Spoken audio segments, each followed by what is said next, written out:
All right. Thank you, everybody, for stopping in today for a little Copic coloring or to learn a little bit more about Copic markers. My name is Michelle Houghton, and I've been working with Copic markers and actually teaching them for about, I have to think about how old my girls are, and then I can kind of backtrack from there, for about 15 years now. I was a high school art teacher before having children, and then have been working with Copic and teaching Copic for that amount of time. And I usually am teaching live all across the US and sometimes bump up into Canada a few times. But most recently, I've been teaching online, and then also was approached by Michaels and Copic to help do some tutorials here as well.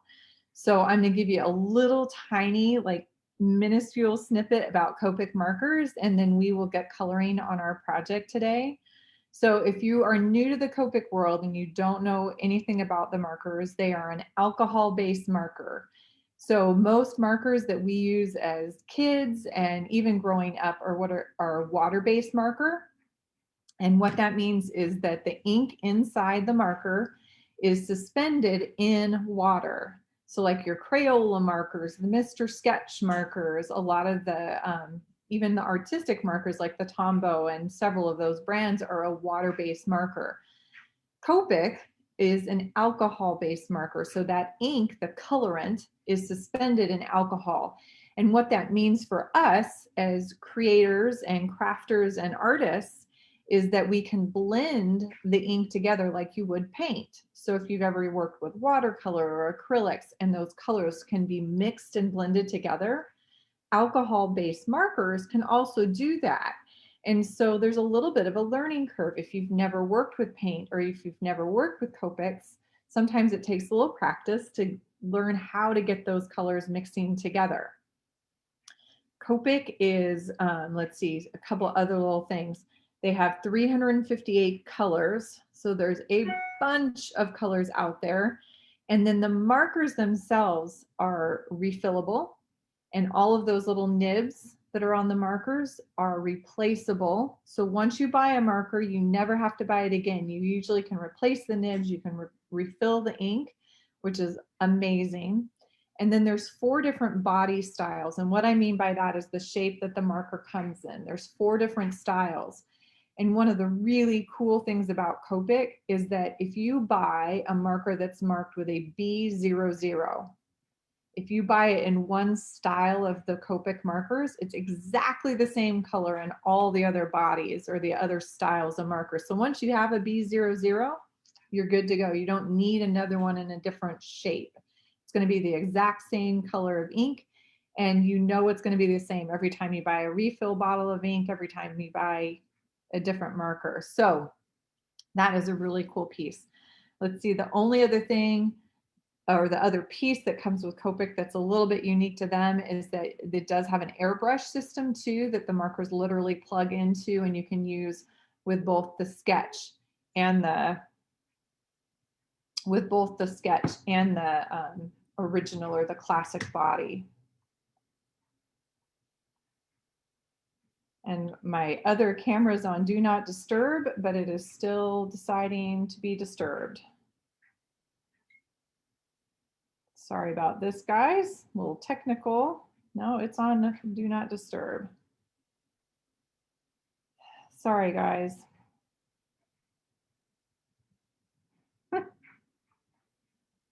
Thank you.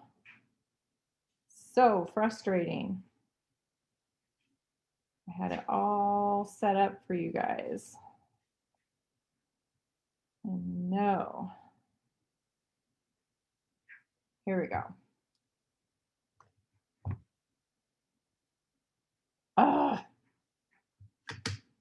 We've done this 2 times and had none of these issues, and now here we are. And my camera is not being nice. I'm just gonna pipe in here while you're. Please do. No, it's okay. I see a couple questions in the chat, and hello, this is Shannon's voice. So I see someone that said, because they're alcohol based, do they have to be refilled often? And I would say no, because unless you don't snap the cap on all the way, there shouldn't be a reason for them to dry out that often. And I do see someone said they bought from eBay. And when you buy from eBay, you don't necessarily know where the markers are coming from or who might have used them before. So we do recommend buying them from Copic retailers like Michael's or maybe Blick or an art store, so that you know that they are from Copic and they're not used by someone else before. Because that happens, and I've bought Copic on eBay, and I was very disappointed. So, because you don't know, someone could have used them before, and you just don't know. And then I would also recommend keeping them, uh, making sure they're stored flat. That usually keeps the ink level. That will help keep the ink juicy and whatnot, and then keeping them away from like a super dry climate. So, yeah, that's just my recommendations. But are you good to go, Michelle? Or I am. okay, I just wanted to pipe in while. Oh, I appreciate it. So that was Shannon, and she is over in our chat area, and she works for Copic US, and she's going to help us as you guys have questions. She will type answers as furiously and as fastly as she can. Karina is also in there answering questions for you guys. If they feel like they're seeing the same question multiple times, they will interrupt me and throw those my way too, so we can answer them for the whole group. And thank you, Shannon. Appreciate the help. Yeah, no problem. My phone has decided, even when I put it on silence, that it's going to let people phone through, and I have no idea why. So I appreciate the patience, and hopefully we will not get any more interruptions. All right. Well, if you guys are ready, let's go ahead and we'll shift down onto the table. What we're going to be doing today is 2 decorative envelopes. These are really popular right now. You'll see a lot of people doing envelope art so that the mail that they send is really fun and fabulous right when it comes out of that mailbox. So we're going to be doing 2, and they are completely hand done. These are not pre-stamped images. We're going to create those images ourselves with our Copic marker and some pencil. So the first thing you're going to do, hopefully you have kind of your favorite Copic paper. And what you're looking for is a smooth white cardstock, okay? And the other piece you're going to need to have to start is the little template that hopefully you picked up. This a link to this template should have come in your welcome note or your invitation into class. But if you didn't happen to see it or catch it when it got sent to you, I know Shannon put it right at the top of the chat room. So it's going to be there, and it looks like she actually just added it again. So for some reason you didn't get this template. Now for me, I just printed this out on standard copy paper. This is exactly what it looks like, and I trimmed around the edges and I just left it like that. If once you've used it, you decide, I actually like this template, it's a good one, you actually could copy it onto something heavier so it lasts a little bit longer or is a little more durable. I would recommend that if you decide you're going to use it over and over again. But for my purposes today, keep it simple, keep it simple. So I am going to just have this on copy paper, and then I have my just a lightweight, smooth cardstock, and that's what I'm going to be using today. And the first thing you're going to do is you are going to trace this template onto your cardstock. So I'm going to give you a little hint here. These are all straight edges. If you take your template and line it up kind of into one corner where a straight edge is along the edge, straight edge along the edge, it's just less cutting for you. So I would highly recommend tuck it into a corner. We actually had someone with a great suggestion. You could turn it into an SVG file, so then you can use one of your fancy cutters and do that regularly, and that would make it even easier. So I'm going to trace this, or you're going to trace this real lightly with pencil. And because it's only 2 sheets of paper for today, I'm going to actually cut them out together. I'm going to hold them really tightly and cut them together. But you guys do, if you want to cut them out separately, you can do that. And I went ahead and traced mine, so I was ready to start cutting. But you guys trace yours with pencil. And I am just going to use scissors today because that's what fits under my camera nicely. But you could absolutely use a paper cutter as well, because these are nice straight edges. So you could go through and cut these out with a paper trimmer and get nice, clean, crisp edges. So I'm just going to work slowly around. I am holding my two pieces together as best I can. And typically what I do is when I get to a corner, I'm going to snip all the way through. So I get rid of all the excess paper as I go. And that for me just makes the cutting way easier. Because then I'm not fighting that little flap of excess paper.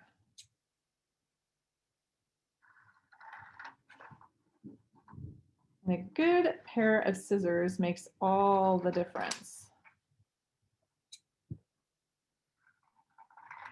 And for something like this, if you're truly using scissors, I like having at least one pair of longer scissors around. I usually use my little snippers, my fussy cutting scissors, but for something like this, it's sure nice to still have one pair of longer guys. Get rid of all of this so it's out of our way.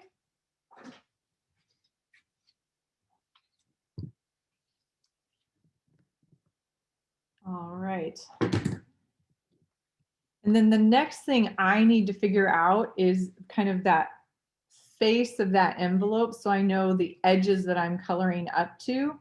So I could do that with a ruler. I could take a ruler and do a really super light line kind of from corner to corner, marking off these flaps. But for today, I'm literally just going to fold this. So I'm going to do one at a time. And I'm going to go from corner to corner. And you could, again, you could use a ruler, you could score this, you could use a bone folder. I am keeping it simple today. But I'm going to create those 4 flaps. And it's going to give me the edges of my envelope front. And I'm going to need to do this with both of my envelopes.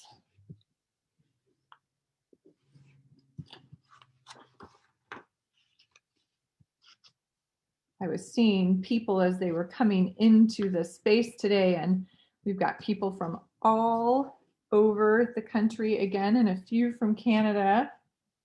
So we have all different time zones. So thank you for tuning in. I know that always is a little bit hard. So I'm starting on my second one.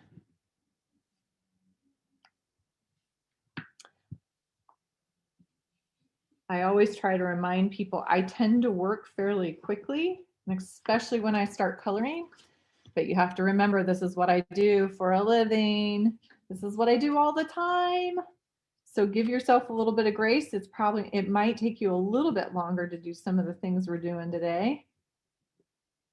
That's one of the major benefits of doing classes online, is because if they're recorded, like they are doing for us here at Michael's, you can always go back and watch that information again, which is super, super helpful.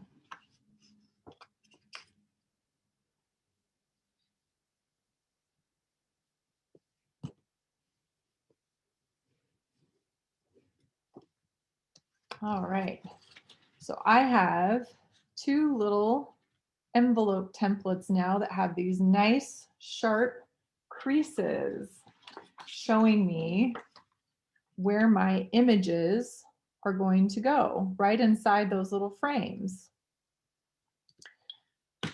The last thing I'm going to do before I just start getting my markers out and getting coloring is I am going to give myself a little space in the center of each for the address.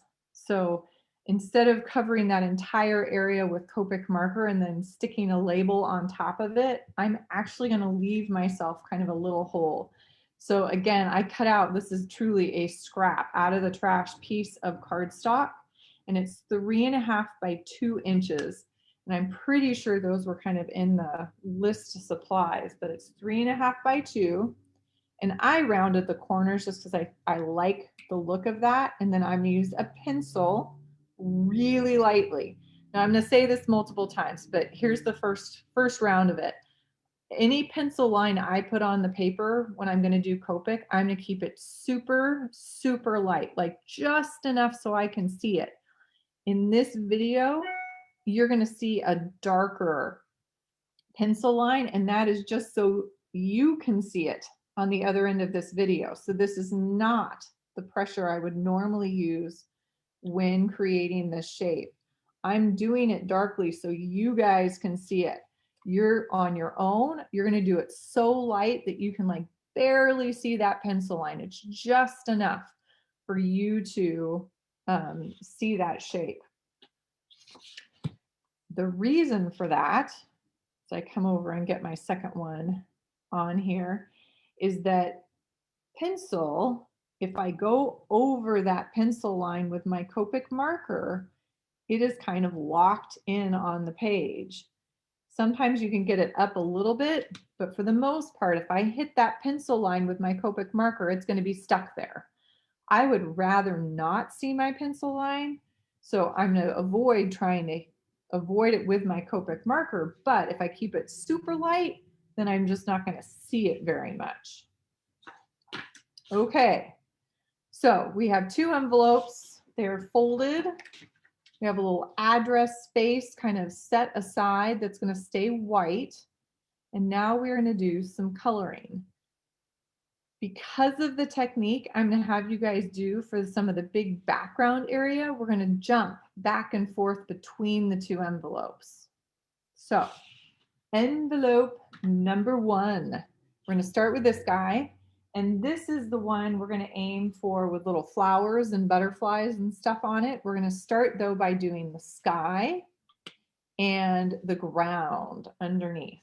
So I'm going to have you look for 3 of your Copic markers. I need you to look for your blue, and I'll tell you which one I'm using today. I am using a B12. This is the Chow markers, these little round guys. So I'm going to use a B12 for my sky color today. If you have a different light blue or light blue green, that is going to work great. So pick that guy up. I'm going to suggest one that ends with like a 0 or a 1 or a 2 at the most. So that last number should be really low in your blue or blue-green range. And then I have 2 yellow greens. I have a YG23 and I have a YG63. Now, if you don't have these exact markers, what I'm going to tell you is if you've got some yellow greens, you're looking for kind of a light yellow green and kind of a middle of the road yellow green. So something slightly darker, a light and a medium yellow green, or a light and a medium green. Starting with the blue, open up your broad chisel nib, and we are going to fill in kind of this top portion of our envelope. Now, I am going to go through, and I tend to work kind of in small circles, and I overlap my strokes. So each time I go past, it kind of thickens up the color. And if I go over each area at least 2 or 3 times, I'm going to get this nice, smooth color. And I can go up and down, but you can kind of see how it's a little streaky. If I go over it a second time and maybe a third time, I lose those streaks. Same concept with the little circles. So there's nothing magic about the little circles, except I feel like I can move fairly quickly using that stroke. And I feel like I hit those areas 3 or 4 times fairly quickly. So I'm going to go right up to that little address area, and I might bump into my pencil. It's okay. And if you kept yours really, really light, it definitely will be okay, because then you probably won't even see it. And some people will ask, does that pencil line hurt your Copic markers? It does not. It can stain your marker a little bit if you have a really, really light colored marker. It can stain the nib, that felt nib, just a little bit, turn it a little bit gray, but it is no big deal. It will not actually hurt the marker at all. You don't need to replace that nib unless you are really bothered by that little bit of a gray stain. Now, at some point here, I have to decide how low I want to go, and I'm going to come down almost to the bottom of that label area, that address area, but I'm not going to go all the way underneath it. I'm going to keep it kind of at that bottom area so it doesn't come all the way down below it. So this part takes a little bit longer, and I'm going to tell you though, if for some reason, if you're having trouble getting it to be nice and smooth, the next step I'm going to show you actually is going to give you kind of a trick, a way to make it kind of fun and a little bit looser. So I'm going to come back to my first side because I didn't go quite as low on this side. I'm going to come down a little further so it's about the same level. Now yours could be on a hill, so maybe one side is higher or lower than the other. That's the fun part to me about today, is because we're not working with a stamp, all of these are going to look so unique. And all this fun, colorful mail going through the mailboxes will be amazing. All right, so I have that area blue, and I've got some places where as it dries, hopefully it's going to even out, but it may not. But I already know I'm coming back with another technique that's going to give it this kind of mottled look. So I don't need to worry about that. Before I do that though, I am going to go ahead and fill in the ground. So I'm going to take my lighter yellow green, which for me is the YG23, but pick up your lighter yellow, green, or green. This time I'm still using that broad nib, but I'm going to do little short up and down, up and down, up and down, up and down. And I'm going to create these little horizontal rows that come across and work my way under that little address area. So it's just a little zigzag. It's going to bump into that sky a little bit. And it definitely is not even. I actually can see quite a bit of texture. I can do shorter segments. Some of them can be a little bit taller, some of them a little bit shorter. But what I'm doing from this very first pass is creating some texture purposefully. I want this to look a little bit like grass. So even though I'm doing these horizontal bands, you can see mine kind of scooted up and back down a little bit. Because even if it's mowed grass, the lines typically aren't exact. But this will give us a little bit of that loose, grassy texture right from the get-go. Coming all the way down to my fold.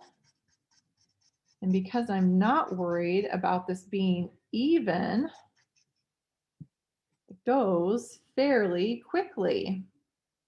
So I know I can see on mine already, and hopefully you can see on yours if you're coloring along today. There's this really distinct kind of texture and pattern already happening for my grass. I'm going to set that marker down, and I'm going to grab my darker yellow green. And my darker yellow green is a YG63.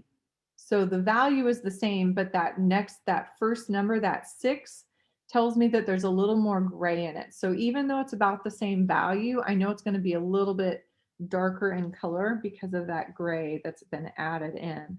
So this time I'm going to open the brush nib, which is that softer, longer nib, and I'm going to do funny little up and downs, little short patches of them. So I might have a little here, and then I might skip a spot, and maybe I have a couple that jump up onto the address area.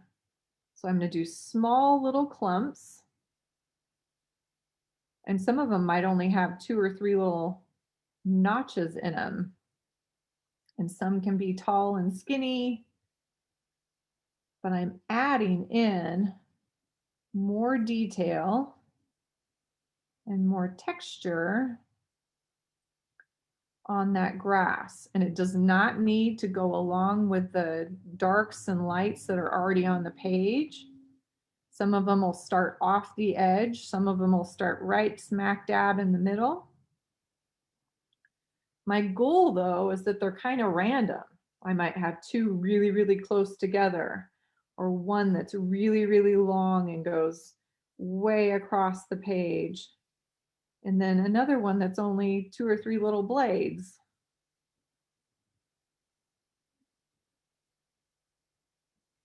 And I want to have a couple that bump into that address area. Put one way down on the bottom edge. And some can be kind of overlapping too.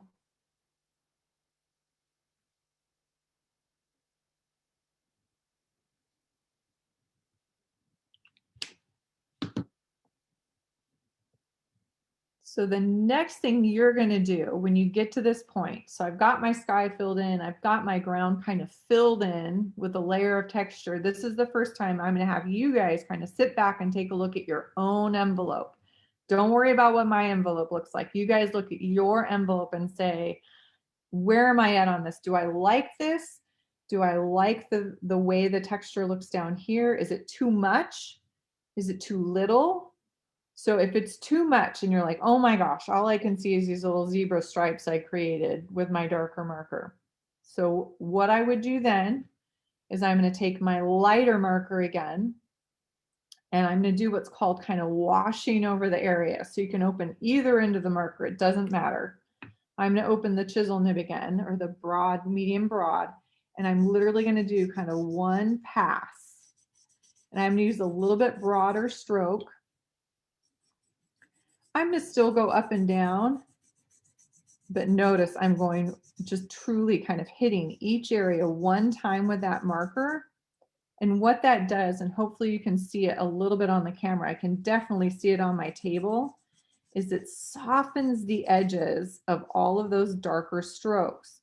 The other thing is it also evens out the texture that I'd laid down with that first layer with my lighter marker. So it kind of softens the entire look of that. Now, if you didn't have enough texture, that's easy. Bring that dark marker back over and add more. That's a piece of cake. So either way, but at this stage, this is one of these ones that you guys need to make that choice for yourself. This is that artistic decision that you get to make. So I've got some grass, I've got this sky, but say maybe you struggled. Remember, I've done this a bazillion times. Maybe you struggled getting that nice, smooth blue sky. I want to show you an option that's really fun and easy to make it look like you purposefully kind of made it uneven. So for this, and this is the other thing I kind of had on our supply list today, you need a really fancy tool. You need a cotton ball. We all have those. And then you need a small spray bottle.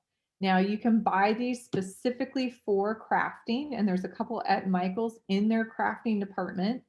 And there's a couple just generic ones too that you can buy in really inexpensive ways, but you need a small spray bottle. And what I have inside the spray bottle is actually the refill of the Copic colorless blender. And you can get that in 2 ways. I'm going to show you both so you guys know what they look like. These are what you would refill the Copic markers with, and that one, the marker that literally has the 0 and it's the alcohol solution, That's what this is. So I can buy this in a refill, and I've literally taken this alcohol, the colorless blender solution, and I've put a tiny, tiny bit in the bottom of my mister. So it comes in the standard refill size, and then it also comes in the ginormous big size, and you can get it either way, exactly the same stuff. I tend to buy it in the big bottle because I use it so often, but the goal is to get it into one of these little tiny spray bottles. Now, I only put about maybe a half inch in the bottom of my bottle because I know this will probably start evaporating if I leave it in here, and I don't want to waste it. So I only put just as much as I need. And what I'm going to do is I'm going to spray this onto my cotton ball. So if I'm going to do this on my desk, I need to move my artwork, or you can spray off to the side, but don't spray right on top of your artwork. You're going to get a mess. You're going to be upset with yourself. So I'm going to do 2 or 3 little spritzes on my cotton ball. And my rule that I always tell people is if I can squeeze that cotton ball and the fluid like drips out, you have too much. You just want it damp. And then right on top of my sky, I'm going to literally hold that down for 2 or 3 seconds and lift it up. Hold it down 2 or 3 seconds, lift it up. 1, 2, 3. 1, 2, 3. 1, 2, 3. And you're going to find as you kind of work your way around, the cotton ball will actually look like it's, you can see mine is not leaving near the same kind of mark it did the first couple times. And I'll let it fade out a little bit, but then I'll add 2 or 3 little spritzes again and work my way all the way around the sky. And what you can do this with different textured items. A lot of people use a little washcloth or terry cloth to give a real speckled look. For skies, I like my cotton ball because it kind of makes it look almost marbled or mottled, I think is the best descriptor word that I have found. And I really think, I'm not trying to get clouds. I'm not attempting clouds, but it's just purposefully adding kind of that texture and unevenness to the sky that looks very purposeful. And I've run into a lot of people that when they try to do a big sky like this, they struggle to get it even. Well, if it's not even, go back in and purposefully create that uneven kind of mottled look to it. And you can do as much or as little with your little cotton ball and mister as you want. All right, so here's the base to 1. I'm actually going to shift envelopes because this is pretty damp right now, and I want to give that a chance to dry a little bit before I add my flowers and butterflies in the sky and along the bottom edge. So shifting this guy off to the side, bringing back envelope number 2. So on this one, we're going to do a different sky. We're going to use that same blue. So for me, it's that B12.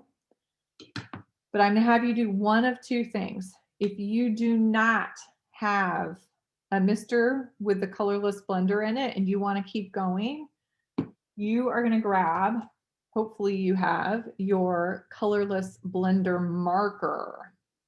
Okay? If this is what you have, as I am misting my page, you're going to take that marker and you're going to fill in the sky area with your colorless blender. And that's going to take a few seconds, but go ahead and start giving that a good wash. Soak it as best you can. If you have a mister, I am literally, and I'm going to have to turn this a little bit, so I'm sorry, because I have to keep my little mister pretty upright, but I'm literally going to come through and I'm going to mist right onto the paper. So I'm getting this whole area damp with my colorless blender solution. Now, what's going to happen, I'm going to open up the chisel nib or the medium broad, and now I'm going to come in. It's going to be considerably lighter, and it's wet. And that's one of the benefits of using the mister instead of using the marker, is it really gets that area wet. And that was my goal. So it's going to look lighter, but it's also going to kind of pull that ink across the page. If you've ever worked with watercolor, this is very, very similar to working wet on wet, where you would wet an area first, and then as soon as that paint touches down, it kind of moves a little bit. You know, it doesn't do as much with Copic marker as it does with watercolor. It's much more effective with watercolor, but it's a similar effect. You're going to notice this color is not near as dark. It's not near as intense because we've added more alcohol. Now, as I get over to this, my right-hand side, I'm going to leave a real angular, because I'm going to have some mountains that come in on this side. So on your right-hand side, as you work over there, now if you went over that, it's okay, but I'm going to leave this nice, distinct, kind of wiggly diagonal on that side. I'm going to go back lightly and kind of hit some areas that aren't quite as smooth. It's all still really wet.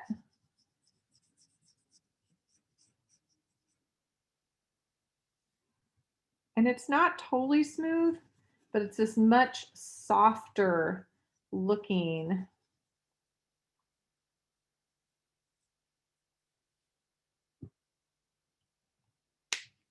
color than our first one. It's not as intense.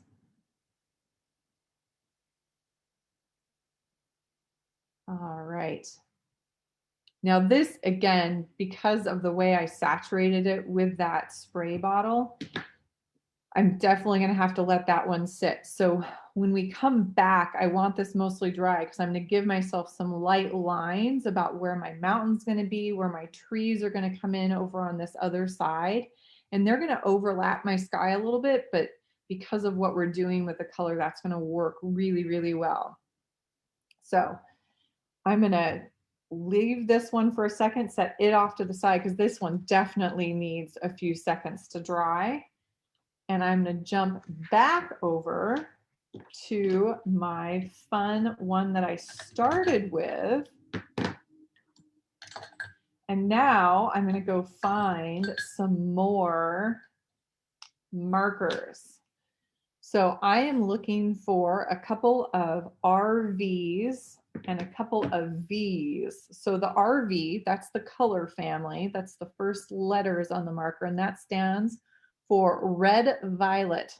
Most of us would call these pinks, but in the Copic world, we're going to go for the official red violet.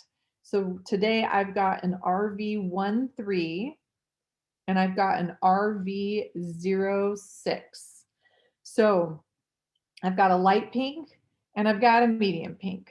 And so if you have some different pinks, I was trying to remind myself, we've got a whole bunch of pinks, or you could even have like an R81 and an R85. Those would be really similar. They're not as vivid, but they're going to be light and medium pinks. You could have an RV11 or an RV52. Those are really light pinks. The more intense would be an RV04 or an RV66. So there's a bunch, but we're looking for a light and a medium. And then I've got a light and a dark violet. I've got a V000. So this is going to be really, really light. A violet that's a really, really light. And then I've got a V06. This one is going to be pretty bright and intense and a little bit darker. So a light and a dark violet and kind of a light and a medium red violet. And we're going to play with these guys. So the first thing I'm going to do is I'm actually going to add two little butterflies up in the sky. And one of the fun things about Copic is you can use those nibs to create shapes. So before I do this on the envelope, I'll show you guys what I'm talking about on this piece of paper. I'm going to open one of my red violets, and I'm going to use the brush nib for pretty much all of these. I'm going to set that little tip down and then kind of press down and create a teardrop shape. And then right below it, I'm going to do a smaller one. And then opposite, nice big one. And then right below it, a smaller one. And suddenly I have a butterfly. So I'm going to do 2 little butterflies, and I can use a combination of pinks or I can use a combination of violets, but I'm going to put 2 of them kind of up in this left-hand corner. For me, I know I'm going to put a stamp over here probably. I can put the return address on the back of the envelope. So I'm going to put my little butterflies up in this left-hand corner.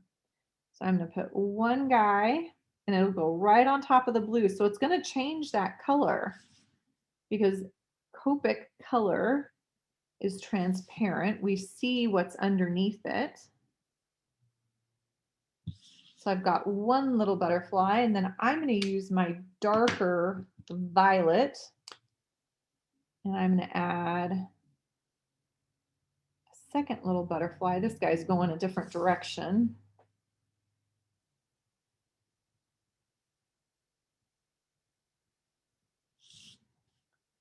Right, like that. Now you could add as many as you want. I am adding 2, but you play around with that. You may add as many as you want. And then the next little tool I'm going to pull out of my toolbox is a Copic Multiliner. Now, if you do not have this, what you're looking for is a fine sketch nib. So a pretty narrow little sketch pen. This one happens to be a 0.3, which to me is a really nice in-between size. 2 options on the butterfly. You can add antenna, and I'm going to do that on both of my little butterflies so it's even more clear that they're a little butterfly. And then if you want, you can add little flight trails. So you can add little dashes. So this is what it looks like without. I'm going to bring over my finished one so you guys can see. So this is what I added onto mine. I added little trails of dashed lines that kind of show where they're flying from. So up to you if you want to add those or not. And all I did with those is they're just small little dashes. And butterflies, think about how they fly. They flit. So they kind of go up and down and around. And mine will fly kind of from off the edge. And they cross over. This guy just has kind of a swooping path, I think. There we go. And while I have this out, I'm actually going to come in and add, I'm going to add these funny little stems coming from the bottom. This is really just a playful design. It's not realistic. I'm not trying to make it look like a realistic garden, but I'm going to come along the bottom edge and I'm going to add fun little stems coming up from the bottom of my envelope. And each one can be a different shape and go different directions. So some of these will be shorter. Others will be longer. Some might wiggle or curl, but I'm going to vary them as I go down. And again, I'm trying not to, what's hard is to not do kind of a repetitive 1, 2, 3, 1, 2, 3. I'm trying to make sure I don't do that, but it's very hard not to some extent.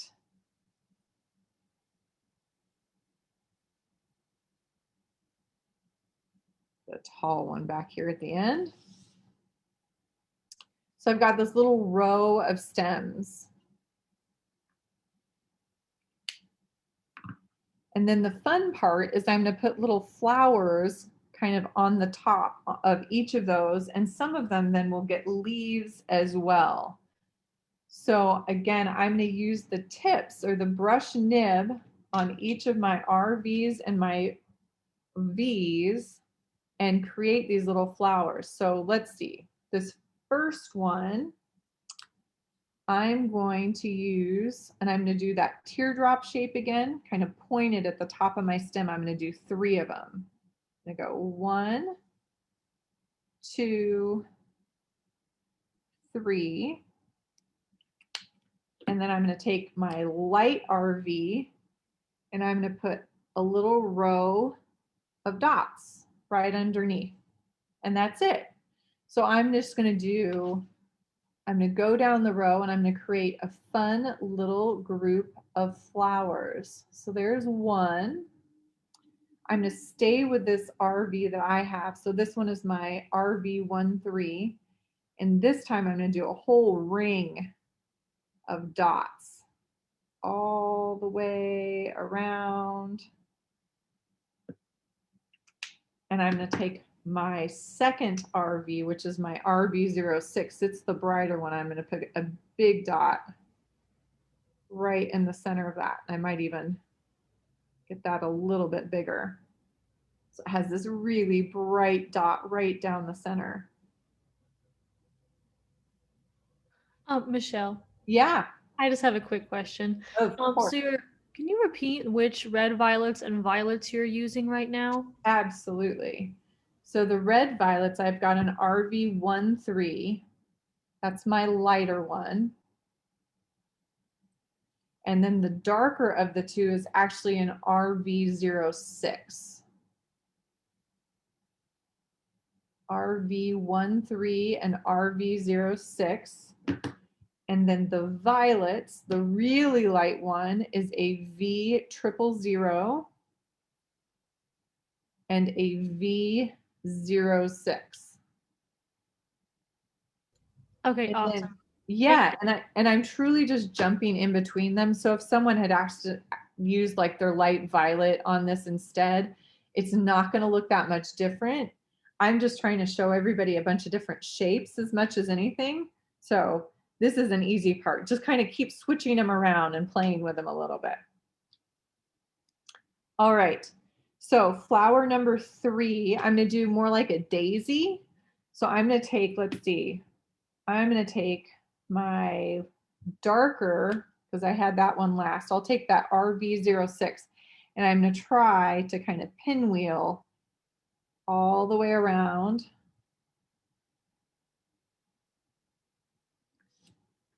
Kind of a center point. And I'm going to have to turn my envelope. I'm trying to keep it upright, but it's just not going to work. I would encourage you to keep turning yours as well. So I have that big open daisy. And then I'm going to use my violet, the darker violet, to come in and add a center. And then let's see, I could do a little tiny cluster of dots. Or even a bigger, maybe it's more like a, this would be pretty, more like a little lilac. Even though we know those happen on bushes, but we could make it look more like a lilac. So that was my darker violet again. And I could come in with my lighter violet and add a few more to add kind of that cone shape blossom. And then let's see, bring my lighter pink over. I'm trying to remember some of my other ones that were really fun. Oh, this one's fun. I'm going to put 2 big petals.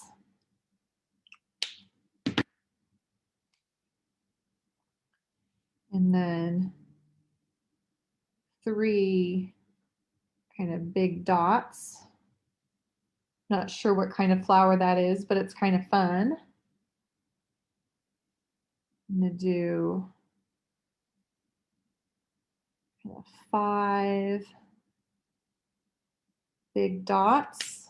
And then with my lighter violet, I'm going to come in and do the center. And then also do some petals. So this one will be real big. And that lighter violet, it's going to show on that green, but I might have to go back and hit it kind of a second time, because what'll happen is it'll actually push that green out of the way a little bit. You can see how it pushed it to the edge. So it'll still show up, it's just really faint. I'm just working my way down the row. I think I'll come back in and do another one of these little guys that kind of just pinwheels. Big center. And little dots going all the way around. That one goes kind of behind that flower, so I'll add that. Do another little kind of tulipy guy. Some little dots at the base. I'm thinking I really like that little kind of cone shape.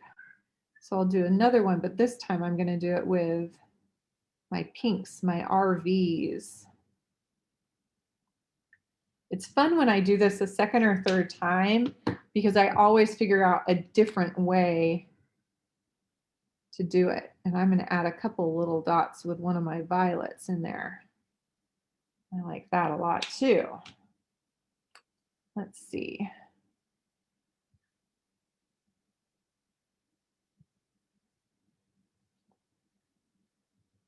I'm just working my way down. I've only got a couple left.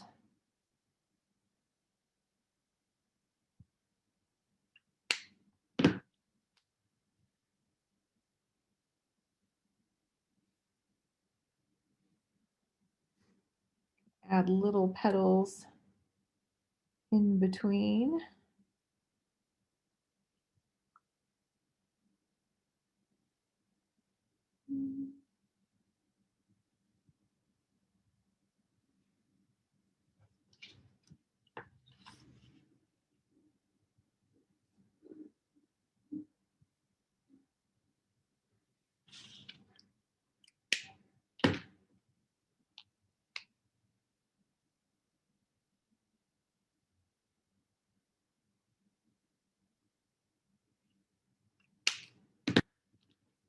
All right.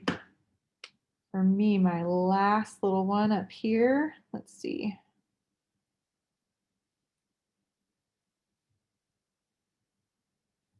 Kind of connect those all together. A little base at the bottom.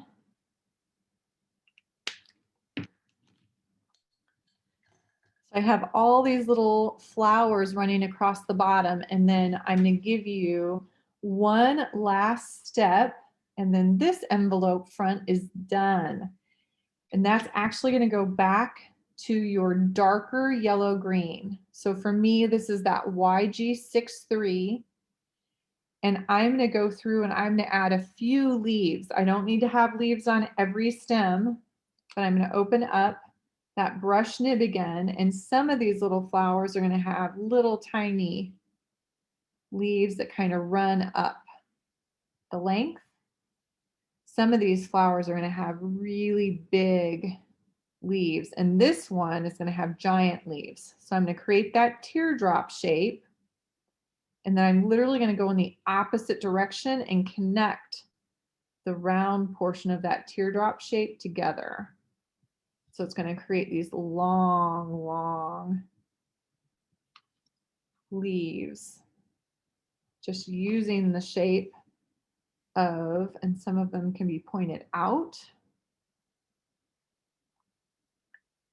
So I'll have those again. I like those. Those are kind of fun. This one's only going to have a couple little ones.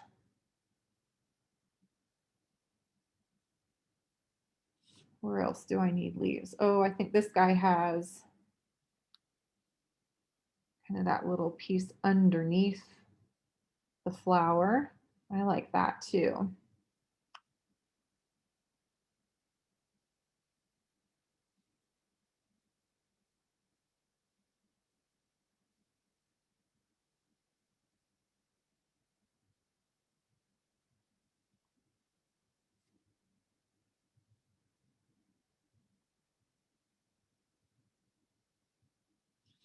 So I've gone along and I've added leaves to some.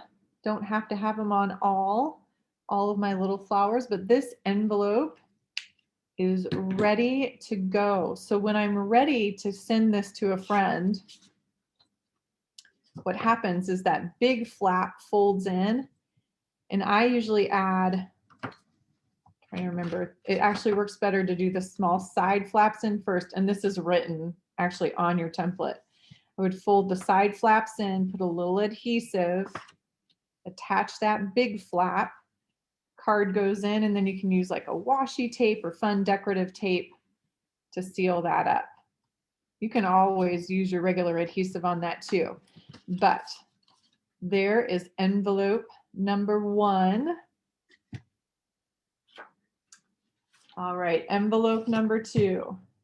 I'm gonna grab my pencil. And again, this is my repeat of this information, really super lightly. Light, as light as you can make your pencil. Mine is not gonna look light. I'm doing it dark so you can see. And I'm gonna come over from this side and kind of run along that edge I created. And it's come down a little further. And then on this side, I'm gonna create some trees. So I'm using kind of that traditional kind of evergreen or pine tree shape. They're gonna start up and they're gonna kind of work their way, and they don't need to be real specific. I'm making mine a little bit darker than I normally would so you guys can see them. And I'm going to do a row of them. So I'm going to have at least 2 or 3. And then I'm going to have another one that kind of comes right up and barely touches or comes into that little address area. And goes outward. And I'm going to have one last one that tucks in between these two.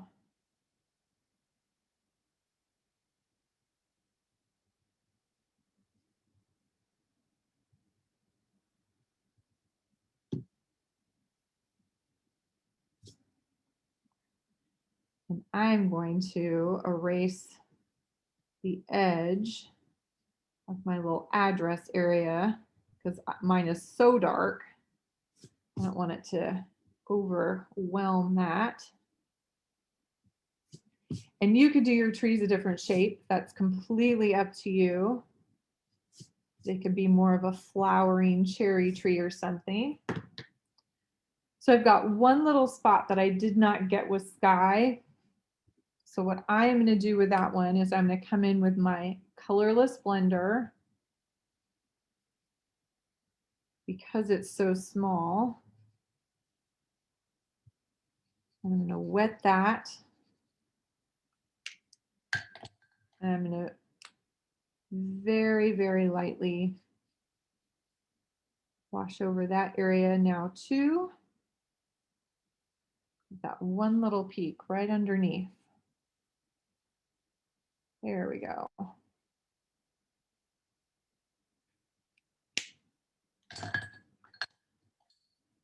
All right. So I'm going to need those greens that I used on the grass, and then I'm going to find 2 more markers. I'm going to use 2 blue violets. I've got a really light one, and my really light one is a BV3-1. So another one that if you don't have the BV3-1 that I use a ton is a BV20. That's going to be very, very equivalent to this. And then the second one is a BV23. So, and the reason we chose these specific colors is because they all do come in a set together. And that's why I'm using very specific colors. But I have a very light blue violet, one that ends in the number 1. And then I have a kind of a mid-tone or just barely darker, which is a BV23. So the very first thing I'm going to do, and actually we're getting close, guys, so hang in there. The first thing I'm going to do is I'm actually going to color in that little mountain range. You can use either end of that lighter blue violet. I'm going to use my medium broad or chisel nib.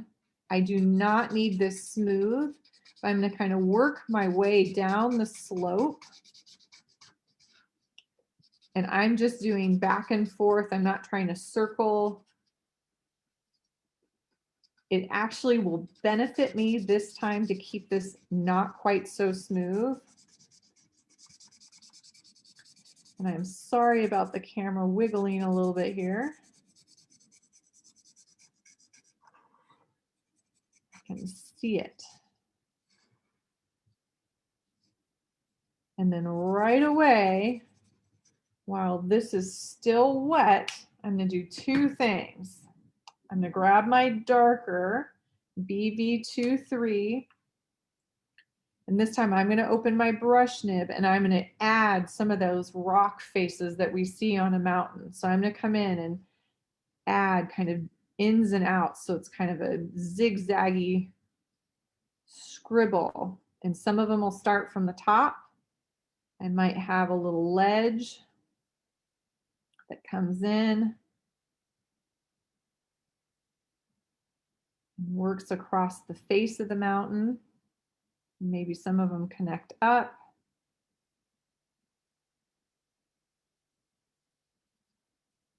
And some of them can be broader.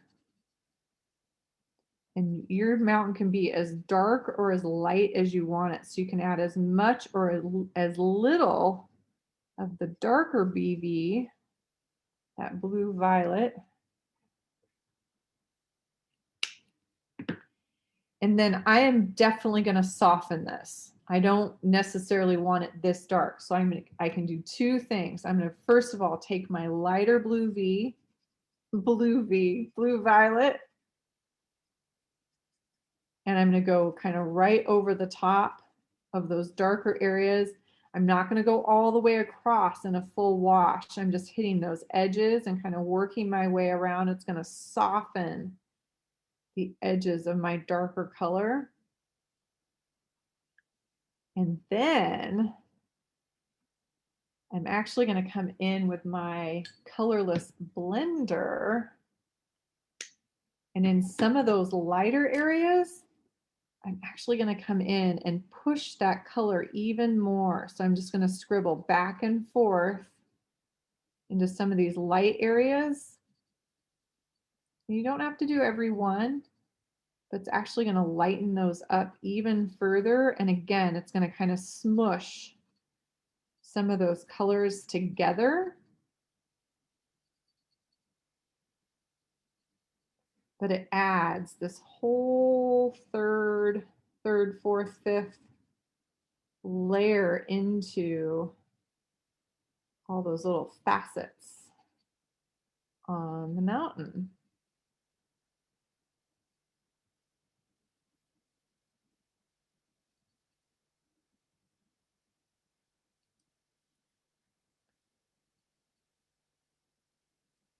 And to me, again, this is one of those cool ones that every single time I do this, mine looks completely different. This one ended up a little bit darker than some of my others. And I'm looking on my laptop and it looks even darker on the screen than what it looks in front of me right now on my table. So it looks really, really dark.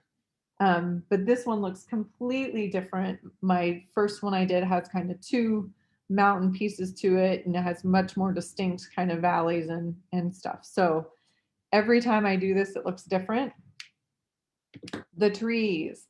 Now, the greens that I had you guys bring are these bright yellow greens, and I'm going to use the exact same greens, but they're much more yellow green than an actual evergreen is. So I'm going to use other markers that I already have out on my table. I'm going to use that light blue violet. So my BV31, and I'm literally going to fill in 3 of the trees, the 3 that are closest to me. So I'm going to open up the broad nib again. It goes right over that little sky piece. And I'm going to do this in kind of rows. And this is going to disappear, so I do not need this smooth at all. I'm going to put this base layer down because it's going to change the color that I put on top of it. Here's tree number 2.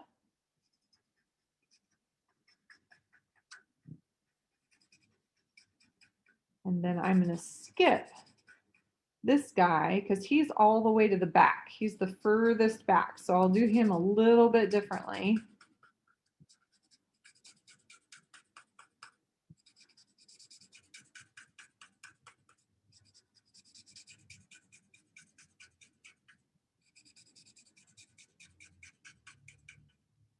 And there is tree number 3. Step 2 is just as easy. I'm going to take my lighter yellow green and cover up exactly what I just colored. So broad nib, up and down, kind of in those sections. And as I get to those edges, I can make them a little bit rougher if I want. But it's going to create those tiers or those levels that we sometimes see on an evergreen. And obviously this is a very simplified version of an evergreen, but it's going to give us that feel. And we're going to add one more layer on these guys. And then these front 3 trees are done. We just have 1 tree to go.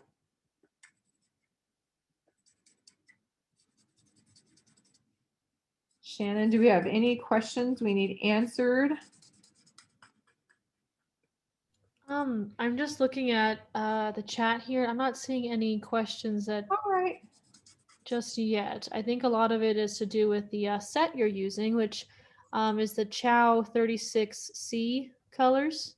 I believe so, yes. That sounds Yeah, right. yeah, I've just been sharing that in the chat, and people are wanting to know what colors you're using. So Yes.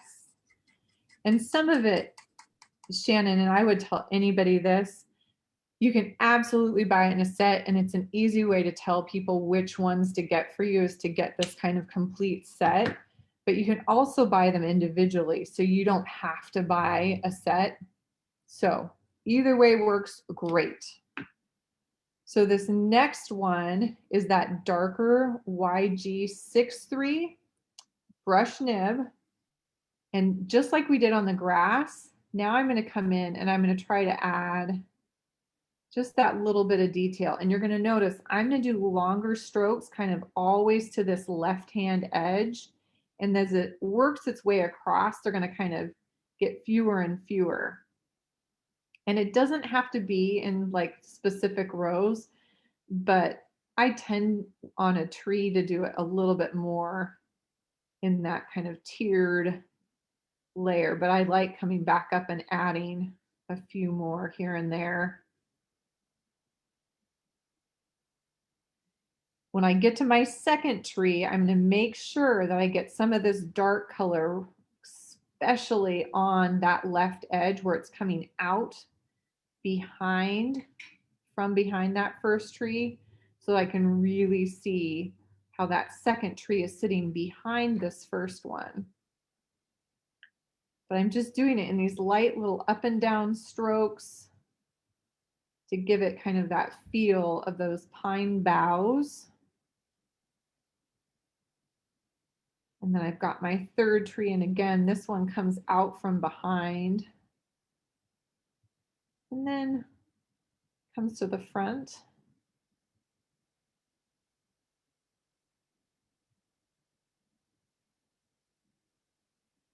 But on all 3 of them, I've got heavier, darker over to that kind of right-hand side, and then it gets lighter as it comes across to the right hand. I think I said that correctly. I'm always a little off on my directions. So heavier to my left, lighter to the right. It doesn't matter which side, but if you do it consistently throughout your artwork, it's going to be visually more appealing. So the consistency of keeping your darks to kind of one edge is going to help. Darken up a few of those by adding a second layer of ink. And this was pretty wet, so my lines are already a little soft, so I'm pretty happy with that right there. Now this guy is sitting way to the back. He's behind the other one.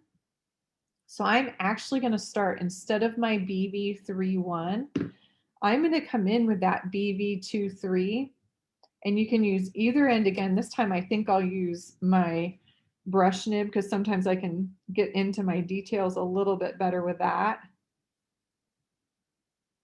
And again, I don't need this to be even, but I am going to fill it in. This is that BV23.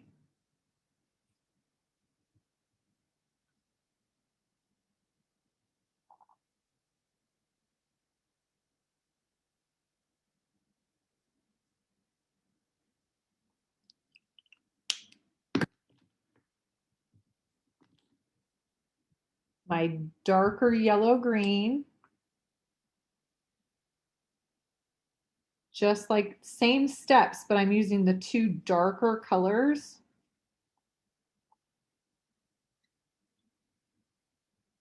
And because that blue violet is uneven, when I come back in with the yellow green, we already see some texture. But right away, can you see how this pushes this back behind the other trees? It kind of sits back behind them. So for this guy, you can let it sit and dry just a little bit, but what I would do to get a little bit more of the texture like we have on this front ones is I would use the darker blue violet and the darker yellow green a second time, because when I build up those layers of ink, they'll actually get darker. So I can come back in with that blue violet and way down or darken up that right edge and where it goes kind of deep into that in between the trees. And I can do the same thing with my yellow green if I want, but I'm pretty content. I've got those layers kind of showing. And this is my envelope number 2. So I would fold in, attach, and then when I'm ready, I can seal that up. And I've got 2 very bright and bold envelopes that can go through the mail. So this is just an example. You guys could use stamps. You can just do all sorts of fun, really cool stuff, but it's a fun way to send a smile through the mail, which everyone could use these days. And then we'll ask for questions here in just a second about Copic in general, but I'll go ahead and stick this under the camera so you guys can get a good big shot of this. I've got 2 big long lists of where to find us. So Copic, these are all places that you can find Copic, and these are all the US, the people that are working here in the US. This is all of their links for all of the places you can find them. And then this is all the places you can find me. So if you're interested in any of my online classes or watching my blog, the easiest thing you could do is follow me on my actual blog, which is the Scrap Weaver. And then I have a newsletter there that goes out for all my information and classes, but these are where you can find me elsewhere. And then Michael's has this fun thing that if you're creating anything from our classes, if you hashtag it with Make It With Michael's, then we can find you and see the work that you're doing from this class or from any of the classes that you are taking from Michael's. All right, so I will leave that there for a second. If people want to get a better shot of that or take a little screenshot, they can, or copy any of those down. But if anybody has any questions, we'll finish up with those and then we will call it a day. Do we have anything we need to finish up with? Yeah, I think people are just kind of getting ready to log out and Yeah, whatnot, but we will be having another Copic class next month actually, and I will actually be the teacher for that one. So yeah, excellent, stay tuned Shannon. for. Oh, sorry, what, Michelle? No, I just said excellent. Yeah, so well, I'll be showing how to actually draw a flower bouquet next month in June, and then in July I'll show how to color it. So there'll be some drawing portions and some coloring. Yep. Very cool. Yeah. All And yeah, everybody loves you, Michelle. So great class. well, I appreciate it. You guys, thank you so much for coming today. I know Michael's appreciates it, Copic does, and I do as well. Love to teach. So thanks for stopping in today. You guys have an amazing day. Yes, thank you, Michelle.